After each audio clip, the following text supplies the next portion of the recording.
अब मुझे किसी भी कीमत पे धन चाहिए, मतलब चाहिए।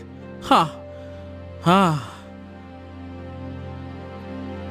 मनोज गुस्से में घने जंगल की ओर बढ़ता है। अचानक उसको ठोकर लगती है और नजर जमीन पर पड़ती है। हाँ, ये क्या चमक रहा है? ऐसा लग रहा है जैसे कोई चीज सोने की हो। वो झुककर उसे उठाता है। ताज पर हीरे और लाल रत्न जड़े हुए थे जो मंद रोशनी में चमक रहे थे। अरे, ये तो ताज है, बिल्कुल किसी राजा का ताज। हाँ। अरे हाय हाय, अरे हमारी तो किस्मत खुल गई। अरे ये तो लाखों करोड़ों का होगा। ए भगवान, तूने मेरी सुन ली। मैंने तो बस थोड़ा सा मांगा था, तूने तो छप्पड़ फाड़ के दे दिया। भगवान धन्यवाद, प्रभु धन्यवाद। वो मुस्कुराते हुए ताज को अपने सिर पर रखता है। तभी अचानक एक तेज रोशनी फैलती है और मनोज धीरे धीरे मिट्टी में बदलने लगता है। हाँ, ये क्या हो रहा है? ये, हे भगवान, अरे मुझे कोई बचाओ! अरे कोई मुझे बचाओ! कोई बचाओ मुझे बचाओ! मुझे बचाओ!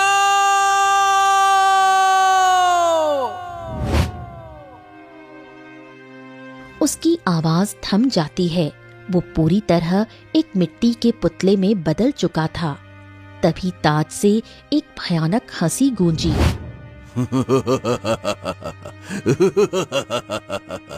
जो भी मुझे अपना बनाएगा वो सदा के लिए मिट्टी के पुतले में बदल जाएगा। कोई भी मेरे श्राप को नहीं तोड़ सकेगा।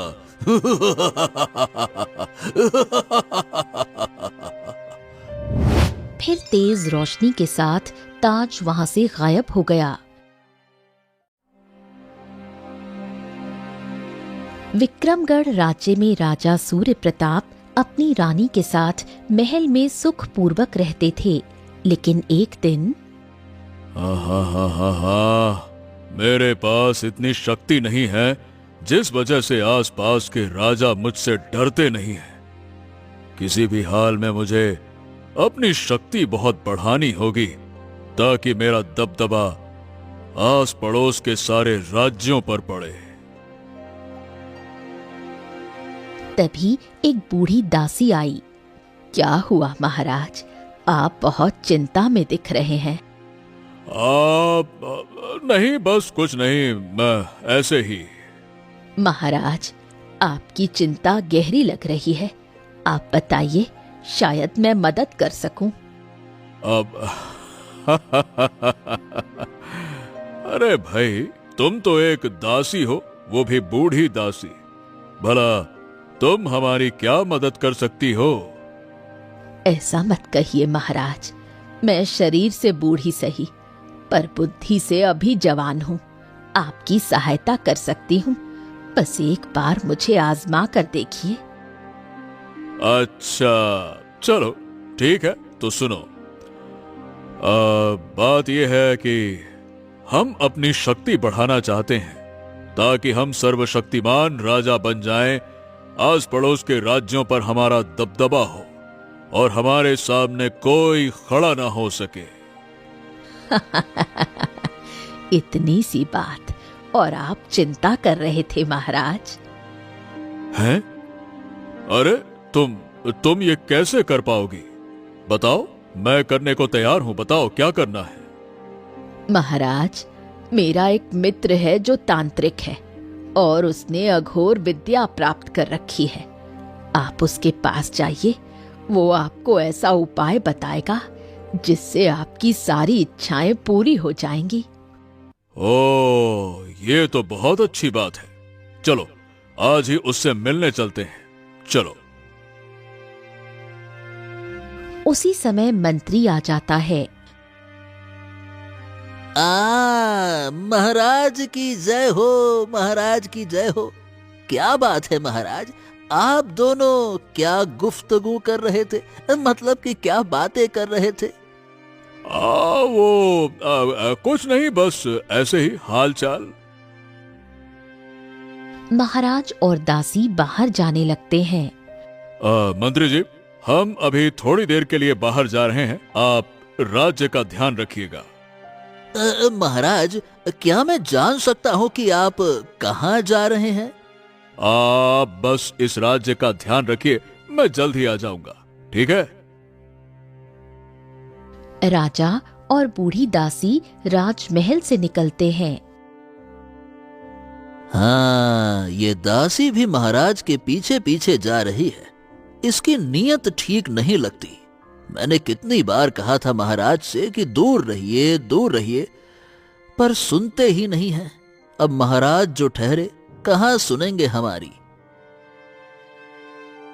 मंत्री रानी के पास जाता है। महारानी जी, बात यह है कि वो जो दासी वसुंधरा है ना, उसकी नीयत ठीक नहीं लग रही है। मुझे महाराज की चिंता हो रही है। इतनी फिक्र मत कीजिए मंत्री जी, महाराज बड़े हैं, वो अपना अच्छा बुरा फैसला खुद कर सकते हैं। राजा और दासी घने जंगलों में पहुंचे। ओहो बूढ़ी अम्मा, हम बहुत दूर आ गए हैं, पर अभी तक तांत्रिक का घर नहीं दिखा। कहाँ है वो? महाराज, वो झोपड़ी देखिए, यहीं मेरा मित्र तांत्रिक रहता है।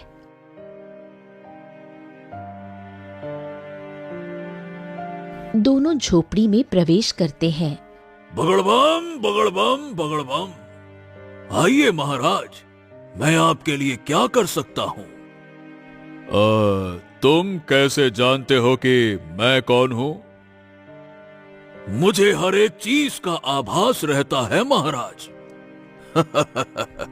आप तो बताइए, मैं आपकी हर मनोकामना पूरी कर सकता हूँ, बताकर तो देखिए। तो ठीक है, मैं अपने राज्य का सर्वशक्तिमान बनना चाहता हूँ। मेरे आसपास कोई भी ताकतवर राजा ना टिक पाए, मुझे ऐसी शक्तियां दो। ये तो मेरे बाएं हाथ का खेल है महाराज, बस वही कीजिए जो मैं आपसे कहूंगा। हाँ ठीक है, तो बताइए मुझे क्या करना है, और हाँ, मैं कोई भी कीमत देने को तैयार हूं। तो ठीक है, कल अमावस्या की रात है। कल आप अपने 5 सैनिकों के साथ आइए। उन 5 सैनिकों की बलि देकर हम 9 ग्रहों को जगाएंगे, और उस ऊर्जा से मैं आपको एक भव्य तांत्रिक शक्ति दूंगा, जिसके आगे कोई भी राज शक्ति नहीं टिक पाएगी।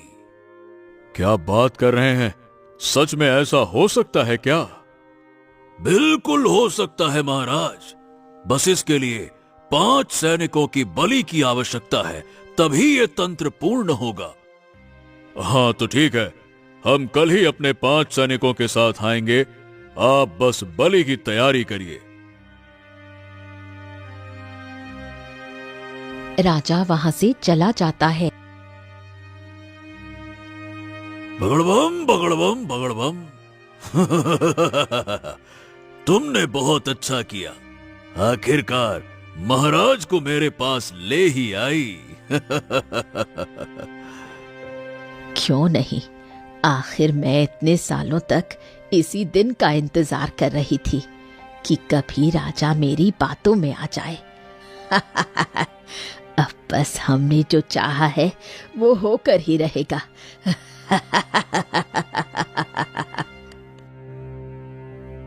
वहीं दूसरी तरफ महाराज, क्या हुआ महाराज? आप गए कहाँ थे? अब कहीं नहीं मंत्री जी, बस ऐसे ही कुछ काम से गए थे। अब सब ठीक है, और यहाँ सब ठीक है ना? हाँ हाँ महाराज, सब ठीक है। आप दासी के साथ गए थे। देखिए, जरूर कोई बात है जो आप हमसे छिपा रहे हैं महाराज। चुप हो जाइए मंत्री जी, भूलिए मत कि आप एक मामूली से मंत्री हैं। आप मेरी बातों में प्रश्न क्यों खड़ा कर रहे हैं? जितना हमने कहा उतना मानिए, फालतू की बातें मत कीजिए। दिन बीतता है।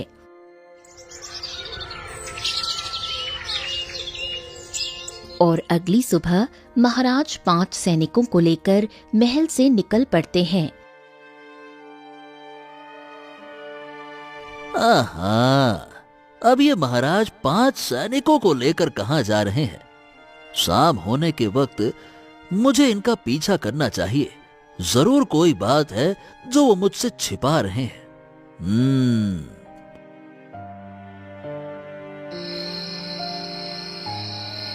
मंत्री पीछा करता है और राजा 5 सैनिकों को लेकर तांत्रिक की कुटिया में चला जाता है। बगड़बम बगड़बम बगड़बम। अच्छा हुआ महाराज जो आप 5 सैनिकों को लेकर आ गए। अब विधि खत्म होने वाली है। हाँ, हमने वादा जो किया था तो पूरा कैसे ना करूं।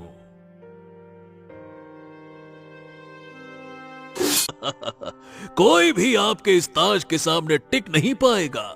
और हाँ, और उस वक्त जो भी आपके सामने खड़ा होगा वो शक्ति विहीन हो जाएगा।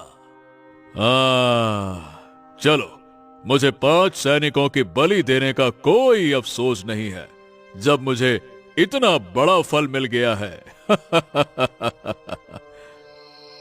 मंत्री ये देखकर स्तब्ध हो जाता है। हे भगवान, 5 मासूम सैनिकों की जान ले ली गई। महाराज ने ये बहुत बड़ा पाप किया है। तो तांत्रिक, तुमने हमारी इच्छा पूरी कर दी। अब मैं सर्वशक्तिमान बन गया हूँ। कभी भी तुम्हें जरूरत होगी तो सीधा हमारे पास आना। क्यों नहीं महाराज, हम आपकी सेवा में हैं। हाँ, तो चलो हम ये ताज लेकर निकलते हैं। धन्यवाद। राजा कुटिया से बाहर आता है तो मंत्री वहीं खड़ा होता है। अरे मंत्री जी, आप यहाँ क्या कर रहे हैं? ये आपने बिल्कुल ठीक नहीं किया महाराज। आपने 5 सैनिकों की बलि देकर ये ताज प्राप्त किया है। ये बिल्कुल सही नहीं है। उन मासूम सैनिकों के परिवार का क्या होगा? ओहो, अपने भलाई के बारे में सोचिए मंत्री जी। अब ये गरीब लोग हमारे लिए कुर्बान होने को तैयार रहते हैं तो कर दिया कुर्बान, इसमें क्या दिक्कत है। चलिए, हमें राज दरबार भी पहुंचना है। चलो। फिर राजा राज दरबार आ जाते हैं।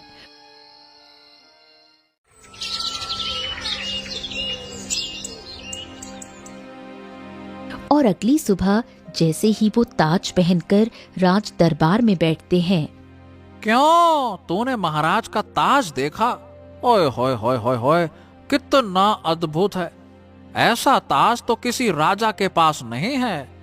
हाँ, ये कोई मामूली ताज नहीं है। इतना अच्छा ताज भला कैसे हो सकता है? राजा ये सुन लेता है। अच्छा, तो ये ताज सबकी प्रशंसा पा रहा है। अब मैं सर्वशक्तिमान बन जाऊंगा। फिर राजा ताज की मदद से कई राज्यों में विजय प्राप्त कर लेता है और धीरे धीरे 1 महीना बीत जाता है।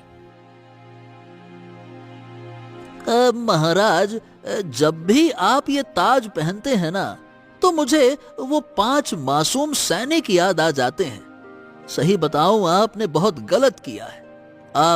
आप ये ताज उतार दीजिए और किसी साधु महात्मा के पास जाकर अपने पापों का प्रायश्चित कीजिए महाराज। ये क्या बकवास कर रहे हो मंत्री? मैं ये ताज क्यों उतारूं? मैंने बलि देकर इसे प्राप्त किया है। 1 महीने में मैंने देखा नहीं कितने राज्य जीत लिए, और तुम कहते हो कि हम ये छोड़ दें? हरगिज नहीं। और तुम्हारी हिम्मत कैसे हुई एक मामूली से मंत्री होकर हमें आदेश देने की, हमारी निंदा करने की? महाराज, मैं कई दिनों से चुप था, पर जब मैंने उन सैनिकों के परिवारों को बिलखते हुए देखा तो मैं सह नहीं पाया। मैं सत्य बताऊंगा कि आपने उन 5 सैनिकों की बलि दी थी। फिर देखना, वो सब आपके खिलाफ हो जाएंगे। देखना महाराज। ओ, तो तुम बगावत कर रहे हो? रुक जाओ, तुम्हें इसकी सजा मिलेगी। ओ, ओ, ओ। फिर राजा तलवार निकालता है और मंत्री का सिर धड़ से अलग कर देता है। हाँ, जो भी मेरे ताज के ऊपर उंगली उठाएगा उसका यही अंजाम होगा। हमें कोई नहीं रोक सकता।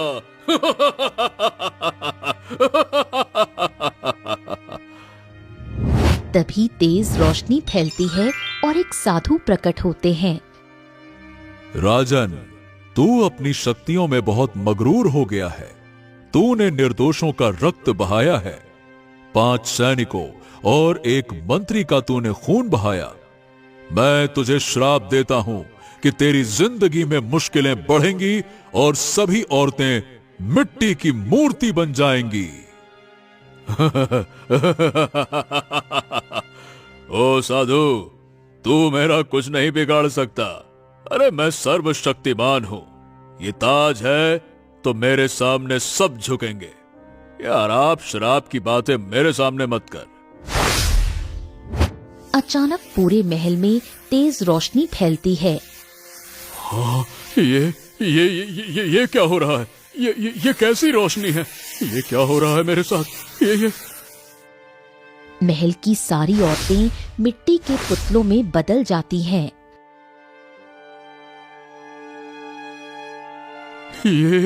ये क्या हो गया? मेरी रानी, मेरी दासियां, ये सब मिट्टी के पुतले में कैसे बदल गईं? नहीं नहीं नहीं नहीं नहीं, ये नहीं हो सकता, नहीं हो सकता ये। राजन, तूने जो पाप किया उसका परिणाम अब तुझे भुगतना ही पड़ेगा। तूने मेरे शिष्य मंत्री की हत्या की। अब तेरा पूरा महल इस दंड को भोगेगा। हाँ, साधु महाराज, मुझसे गलती हो गई। मुझे क्षमा कर दीजिए। बस अपना ये श्राप वापस ले लीजिए। मेरी रानी और बाकी सभी औरतें मिट्टी के पुतले में बनी रहेंगी तो मैं कैसे जी पाऊंगा? क्षमा कर दीजिए, गलती हो गई। नहीं नहीं नहीं नहीं नहीं नहीं, मैं अपना दिया हुआ श्राप कभी वापस नहीं ले सकता। जिसने इस ताज को अहंकार से धारण किया वो मिट्टी का पुतला बन जाएगा, और जिसने इसे प्रेम और त्याग से धारण किया उसका हृदय अमृत जैसा पवित्र हो जाएगा। साधु अदृश्य हो जाते हैं। हे भगवान, ये क्या हो गया? मेरे पापों की सजा हमारी रानी और इन निर्दोष औरतों को क्यों मिली? ये ताज, ये तो एक अभिशाप ताज बन गया। सैनिक, इधर आओ। हाँ जी महाराज। इस ताज को जंगल के बीच मिट्टी के नीचे दफना दो। अब ये ताज किसी काम का नहीं रहा। ले जाओ इसको। हाँ, जैसा आपका आदेश। ठीक है। सैनिक ताज लेकर वहां से निकल जाते हैं। राजा फूट फूट कर रोता है। रानी, तुम तो मिट्टी के पुतले में बदल गई हो, लेकिन रानी, मैं तुम्हें वचन देता हूं, जब तक हम जीवित रहेंगे हम कभी भी ताज नहीं पहनेंगे। बिना ताज के ही इस राज्य पर राज करेंगे, बिना ताज के ही।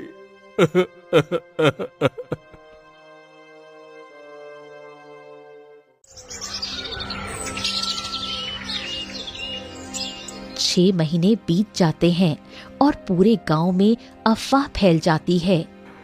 अरे भाई, सुना तुमने? हमारे राजा ने आज तक ताज नहीं पहना। हाँ, बड़े आए। भला ऐसा भी कोई राजा होता है क्या जिसके सर पर ताज ही न हो? काहे का राजा फिर? अरे, सुना है कि पहले उसके पास एक बहुत अद्भुत ताज था, उसमें बहुत अजीब अजीब शक्तियां थीं, लेकिन किसी श्राप के कारण उन्होंने उसे छोड़ दिया। अरे ऐसे तो कोई पागल ही करेगा। राजा होने का मतलब ही होता है भैया एकदम बढ़िया चमकता हुआ ताज पहनना। बकलोला ही राजा है ये तो। अरे तू नहीं जानता, उस ताज ने उनकी रानी को मिट्टी का पुतला बना दिया था, तभी से उन्होंने उसे त्याग दिया। वहीं लखन जो दिन रात अपनी माँ की सेवा करता रहता है। मैं आज तो कुछ ज्यादा ही मिट्टी खोदूंगा ताकि जमींदार मुझे कुछ पैसे ज्यादा दे सके और माँ के लिए दवा ला सकूं, वरना माँ को फिर पूरी रात दर्द सहना पड़ेगा। इतना कहकर लखन रास्ते से जा रहा होता है और जमींदार के खेत पर पहुंचता है। अरे लखनवा, आने में कितना समय लगा दिया रे तू? जमींदार जी, माँ की तबीयत खराब थी इसीलिए लेट हो गया, लेकिन मैं मेहनत बहुत करूंगा और आपके खेत की सारी मिट्टी की खुदाई कर दूंगा। अच्छा, लेकिन देख भाई, तेरी अम्मा बीमार है मैं मानता हूँ, पर ऐसे काम में लापरवाही मत करना। मुझे ये मिट्टी दूसरे राज्य भेजनी होती है। अगर सही वक्त पर मिट्टी नहीं खोदी तो मैं उसे कैसे भेजूंगा? हाँ, आप चिंता नहीं करिए, आपकी सारी मिट्टी की खुदाई मैं कर दूंगा।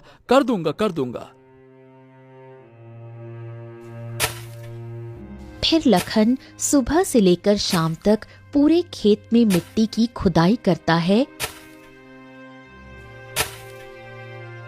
और शाम होते ही लखन जमींदार के पास जाता है। जमींदार साहब, मैंने दिन भर मेहनत करके आपकी सारी मिट्टी खोद दी है। आप कुछ पैसे दे दीजिए हमारी अम्मा की दवाई के लिए। ये लो भैया, ये चांदी के सिक्के ले लो। इससे ज्यादा एक नया पैसा नहीं देने वाला मैं। अरे ये क्या है? जमींदार साहब, आपने तो कहा था कि 3 चांदी के सिक्के देंगे अगर मैंने पूरा दिन मिट्टी खोदी तो। कम से कम 3 सिक्के तो दीजिए, भगवान के लिए बहुत ही जरूरत है। देखिए ना, दीजिए ना। दीजिए भगवान के लिए। ये तू सुबह देर से आया है, ऊपर से इतना पैसा मांग रहा है। मैं 2 ही दूंगा, सीधी बात है। अगर काम करना है तो कर, नहीं तो जाकर कहीं और काम ढूंढ ले। अच्छा ठीक है, जितना है उतना दे दीजिए, मैं ले लेता हूँ। लाइए। लखन उदास होकर 2 सिक्के लेकर घर की तरफ चलता है। हाँ, हे भगवान, अब मैं क्या करूं? माँ की दवा लूं या राशन का सामान खरीदूं, समझ नहीं आता। पर दवा ज्यादा जरूरी है ताकि माँ आज रात चैन से सो सके। दवा ले लेता हूं। लखन दवा लेकर घर आता है। माँ, ये दवा आज तुम अच्छे से खा पाओगी और घुटने का दर्द कम हो जाएगा। ये लो, खाओ। बेटा, मुझे माफ कर दो, मैं तेरे लिए बोझ बन गई हूँ। अरे ऐसा काहे कहती हो माँ? तुम्हारी सेवा मैं अपने मरते दम तक करूंगा और तुम ठीक हो जाओगी, चिंता ना करो। काश बेटा वो दिन जल्दी आ जाए जब मैं तेरी शादी धूमधाम से कर सकूं और बहू को देख पाऊं।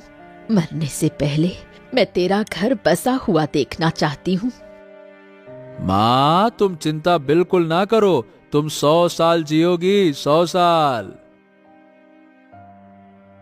लखन दवा खिलाकर शकुंतला को सुला देता है।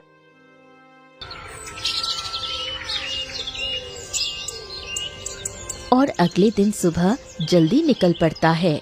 हाँ, आज ज्यादा मेहनत करूंगा और जल्दी जाऊंगा। जमींदार मुझे आज 3 सिक्के देगा तो दवा के साथ खाने का भी इंतजाम करना होगा। हाँ।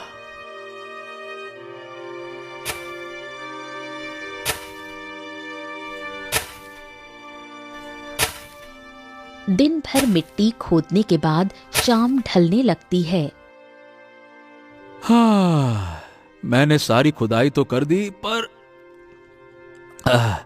बहुत तेजी से प्यास लगी है। यहां पानी भी नहीं है। एक काम करता हूं, तालाब से पानी पी लेता हूं। हाँ। वो जंगल की तरफ जाता है और जमीन के नीचे कुछ चमकता हुआ देखता है। अरे, ये क्या चमक रहा है? मुझे देखना चाहिए। लखन मिट्टी हटाने लगता है। अरे, ये तो एक ताज है। कितना कीमती है, और ये मिट्टी के नीचे क्यों दबा रखा होगा? तभी हवाएं तेज चलने लगी और एक रहस्यमयी आवाज सुनाई दी। लखन, ये ताज मत उठाओ। ये एक श्रापित ताज है। अगर तूने इसे उठाया तो हमेशा हमेशा के लिए श्राप में बंध जाएगा। हाँ? कौन बोल रहा है? सामने आओ। कौन है? कौन है? डरो मत, तू दिल से नेक इंसान है। मैं तेरी मदद करना चाहता हूं, इसीलिए तुझे इस ताज को यहीं छोड़कर वापस जाने को कहता हूं। नहीं नहीं नहीं नहीं नहीं, ये ताज सोने का है। अगर मैं इसको बेच दूंगा तो 50 सोने के सिक्के मिलेंगे और माँ की दवा और खाने का इंतजाम हो जाएगा। मैं माँ के लिए ये श्राप सह लूंगा। हाँ। ये ठीक नहीं है, तू बाद में पछताएगा, याद रखना। मैं अपनी माँ को ठीक करने के लिए पछताने को भी तैयार हूं, कोनो दिक्कत नहीं है।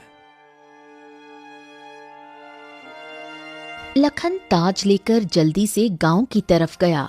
तभी कुछ गांव वाले वो ताज देख लेते हैं। अरे, ये तो हमारे महाराज सूर्य प्रताप का ताज लग रहा है। लग नहीं रहा भैया, वही ताज है। ये हमारे महाराज सूर्य प्रताप का ताज है। अरे लखन, ये तुम्हारे पास कैसे आया भाई? और मैंने तो सुना है कि ये ताज तो श्रापित है। जो भी पहन ले वही मृत्यु के नजदीक चला जाता है। हाँ, मेरे पिताजी कहते थे कि यही ताज की वजह से महाराज ने इस ताज को पहनना ही छोड़ दिया। ये श्रापित ताज है, इसे वहीं जाकर फेंक दे लखन, काहे को उठा लाया है? नहीं नहीं नहीं नहीं, ये ताज बेचकर मैं अपनी माँ को हमेशा के लिए ठीक कर दूंगा। वो बहुत बीमार है। अरे तू पागल वागल हो गया है क्या? ये ताज सच में श्रापित है, श्रापित। हाँ हाँ ठीक है भैया, अगर तुमको हमारे ऊपर भरोसा नहीं है तो ये ताज पहन के दिखा। अगर ये श्रापित नहीं है तो पता चल जाएगा। दिखा। लखन ताज पहन लेता है।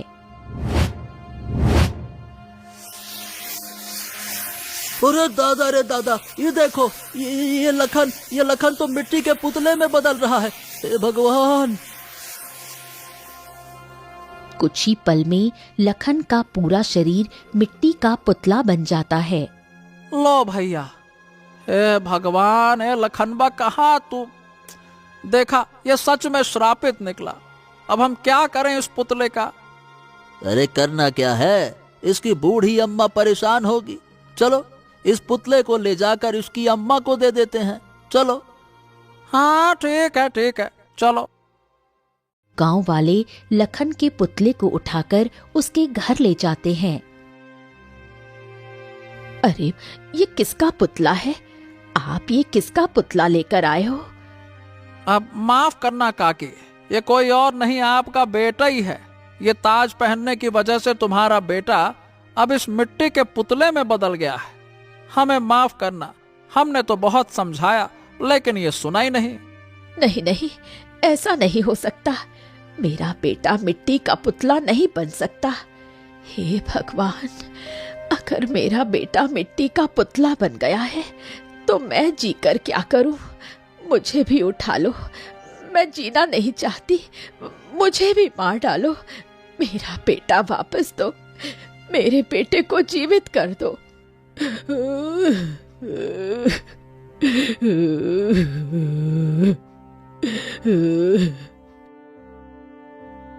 शकुंतला फूट फूट कर रोने लगी। काकी, अब एक का ही उपाय है। आप महाराज के पास जाओ, शायद महाराज कोई रास्ता बता सकें। ठीक है, मैं अपने बेटे के लिए महाराज के पास जरूर जाऊंगी।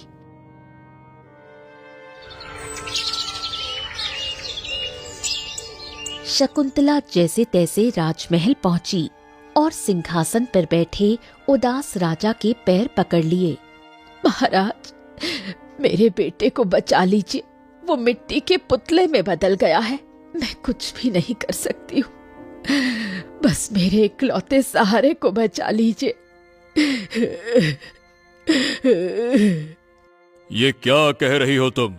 तुम्हारा बेटा मिट्टी के पुतले में कैसे बदल गया? ताज श्रापित है महाराज। मेरा बेटा उसे पहन बैठा और वो मिट्टी के पुतले में बदल गया। उसे फिर से इंसान बना दीजिए, वरना मैं जीते जी मर जाऊंगी।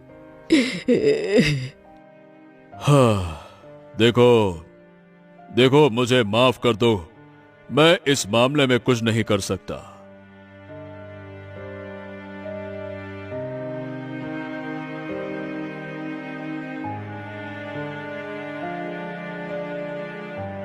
ये देखो, हमारी रानी भी मिट्टी के पुतले में बदल चुकी है और महल की कई औरतें भी पुतला बन चुकी हैं। मैं इसीलिए ताज नहीं पहनता था और मैंने इसे जंगल में दफना दिया था। अब फिर तुम्हारे बेटे के पास ताज कैसे आया? हाँ, मैं क्या बोलूं। देखो, मुझे माफ कर दो, मैं चाह कर भी तुम्हारे बेटे को सच में आजाद नहीं कर पाऊंगा। तो मैं भी जीना नहीं चाहती। मेरा सिर धड़ से अलग कर दीजिए और मुझे भी मेरे बेटे के पास भेज दीजिए महाराज।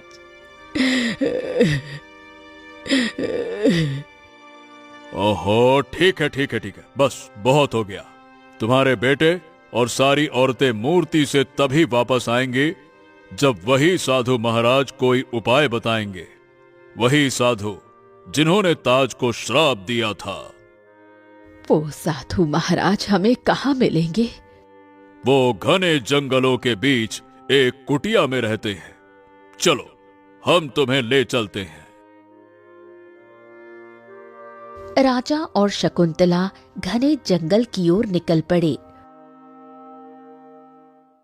और कुछ ही देर में साधु की कुटिया पर पहुंचे। राजन, तू इतने समय बाद यहाँ कैसे आया? अब माफ कर दीजिए महाराज, मेरी गलती की सजा मेरे मित्रों और प्रियजनों को क्यों मिली? ये बूढ़ी माँ का बेटा ताज पहनकर पुतला बन गया है। कृपया इसे इंसान बना दीजिए और हमारी रानी को भी। अरे, तू तो एक पापी है, पर एक माँ का बेटा मुसीबत में है। वो ताज से तभी आजाद होगा जब कोई खुद को बलिदान कर दे। साधु महाराज, अगर मेरे बलिदान से मेरा बेटा इंसान बन सकता है तो मैं अपना बलिदान देने के लिए तैयार हूँ। ठीक है, ये तलवार लेकर अपना सर धड़ से अलग कर दो, तब वो बंधन टूटेगा और जितने भी पुतले बने हैं सब फिर से इंसान बन जाएंगे। ये लो। शकुंतला बिना हिचकिचाए तलवार उठाती है और अपना बलिदान दे देती है। कुछ ही पल में लखन और रानी दोनों जीवित मनुष्यों के रूप में साधु महाराज की कुटिया में प्रकट होते हैं। हाँ, ये क्या? मैं तो इंसान बन गया। क्या सच में ये कोई जादू है? पर मैं यहाँ कैसे आया? लखन चारों तरफ देखता है, तभी उसकी नजर शकुंतला के शव पर पड़ी। माँ तुम मुझे छोड़कर कैसे चली गई? नहीं, ये नहीं हो सकता। माँ वापस आओ, मैं तेरे बिना नहीं रह सकता। हे भगवान, ये कैसा अन्याय है? मेरी माँ को क्या हुआ? वो कुछ बोल क्यों नहीं रही है? हे माँ, कुछ बोलना। हे माँ माँ। ये श्राप उसी मां के प्रेम से मिट गया। तुम्हारी मां इस ताज का श्राप तोड़ने के लिए खुद को कुर्बान कर गई पुत्र। और राजा, तू अब तक यहां क्या कर रहा है? क्या तुझे अब भी ताज का मोह है क्या? हैं? नहीं नहीं नहीं नहीं नहीं महाराज, अब मुझे अपनी गलती का एहसास हो गया है। मैंने जो पाप किया उसकी सजा एक अबला स्त्री को भुगतनी पड़ी। मैं उसे जिंदा तो नहीं कर सकता, पर मैं आपको वचन देता हूं कि ये बच्चा अब कभी अनाथ नहीं रहेगा। आज से ये मेरा पुत्र होगा और मैं इसे इस राज्य का उत्तराधिकारी घोषित करता हूं। उत्तम विचार किया तुमने। और राजन, यही सच्चे पश्चाताप का मार्ग है। नहीं नहीं नहीं महाराज, मुझे राजा वाजा नहीं बनना। मुझे तो बस मेरी माँ चाहिए, माँ। देखो लखन, मृत व्यक्ति लौट कर नहीं आते, पर उसकी आत्मा हमेशा अपने प्रियजनों के पास रहती है। चलो, हमें तुम्हारी मां का अंतिम संस्कार करना चाहिए। चलो। राजा और लखन मिलकर शकुंतला की वहीं जंगल में समाधि बनाते हैं। फिर वो दोनों राजमहल लौटते हैं।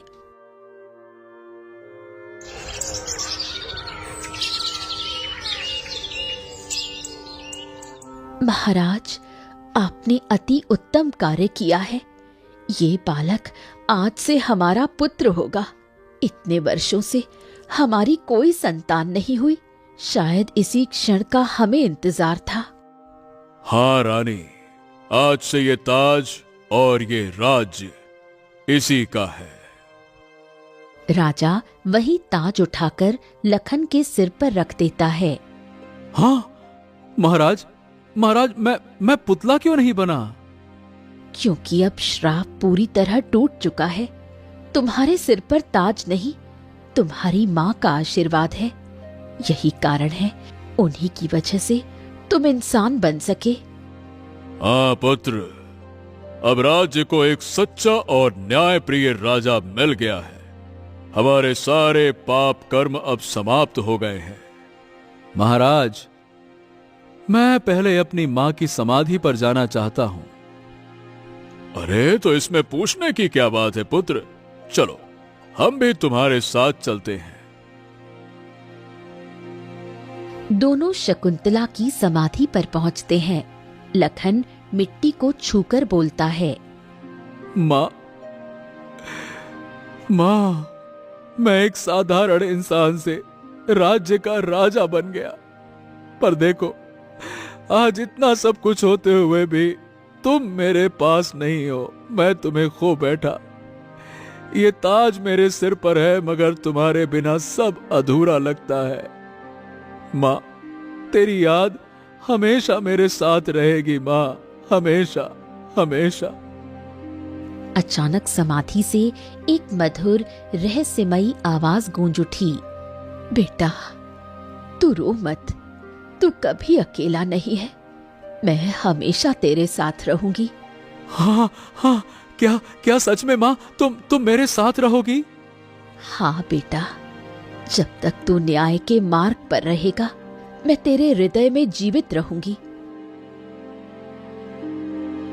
उस दिन के बाद लखन एक कुशल, न्यायप्रिय और दयालु राजा बन गया। उसके राज्य में फिर कभी अन्याय नहीं हुआ।